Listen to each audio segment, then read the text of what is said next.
De tal suerte que eso nos permite proponer un modelo sencillo como cómo concebimos el proyecto de HPN. Hay un daño inmunológico al tejido hematopoyético que genera un estado de hematopoiesis ineficaz.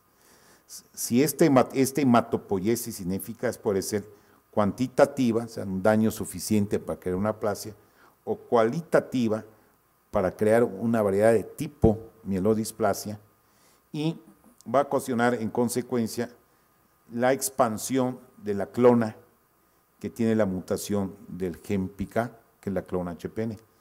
Si la clona es bastante grande, se va a ver una expresión clínica de hemólisis, y además la clona misma, al afectar a las plaquetas, al depletar el óxido nítrico, como veremos, y además al producir fragmentos de glóbulos rojos, genera un estado pretrombótico, entre otras cosas, y también el riesgo de trombosis como expresión clínica.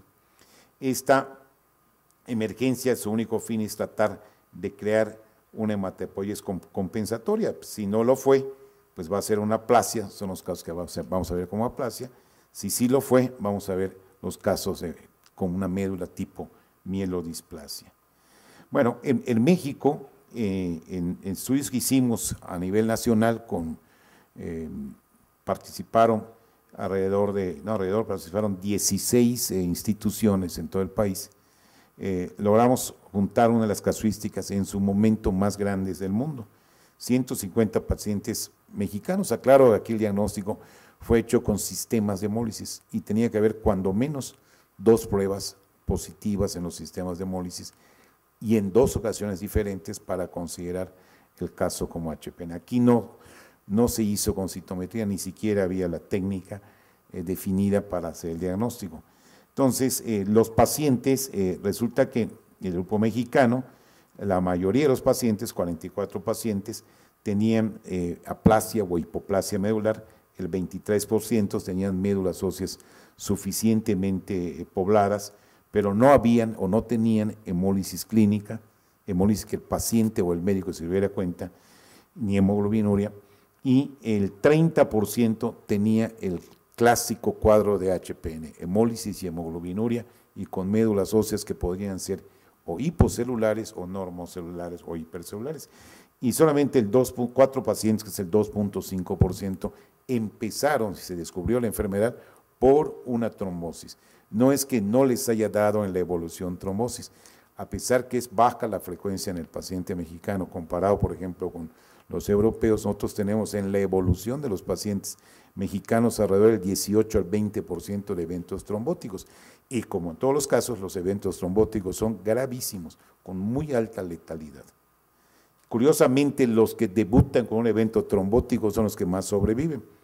Esta es una curva de Kaplan-Meier, y en la parte de arriba están los pacientes que empezaron con evento trombótico. También, curiosamente, no repitió en ellos el evento trombótico, y son los que más supervivencia han tenido. Y vean cómo acá el paciente con hemólisis tiene una ventaja en supervivencia contra el grupo de aplasia y mielodisplasia, que prácticamente se murieron también por hemorragia y por infecciones, como las aplasias, ¿no? Y el seguimiento, que es bastante, porque son meses, pues nos permite decir que a 10 años, por ejemplo,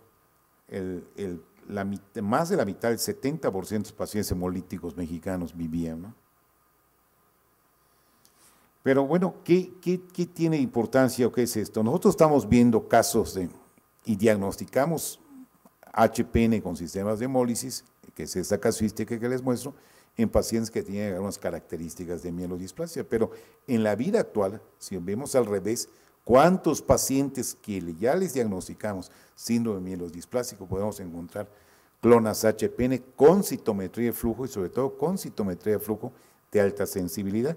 Y este es un estudio que es un estudio de rastreo, en donde a través de un laboratorio de referencia y con bases de datos que le envían cuando hace la solicitud, se logra hacer el estudio Explorer.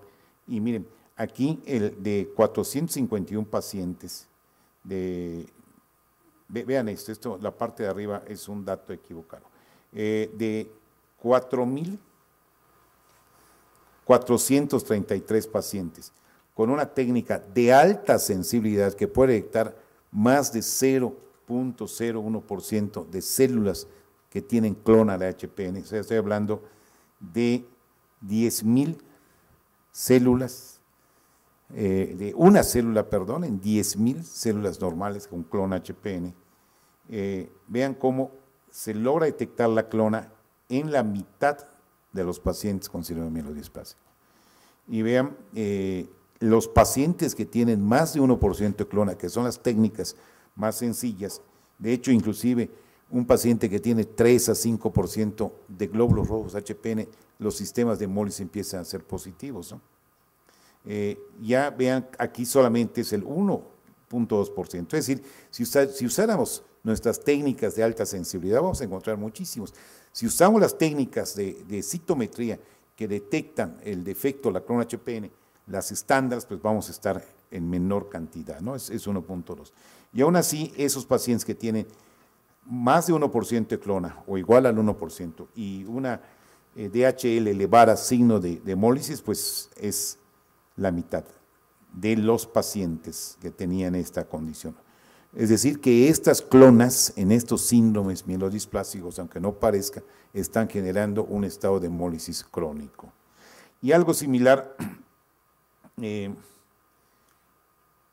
esa es una citometría valorando un paciente con mielodisplásico, en donde en los gránulos cíticos la clona es de 6.9, coincide con los monocitos, y aquí coincide con los eritrocitos porque no había o prácticamente no hay hemólisis. Cuando coinciden los neutros con los eritrocitos, casi es porque no hay hemólisis, por eso no es de valor medir el defecto HPN en los eritrocitos.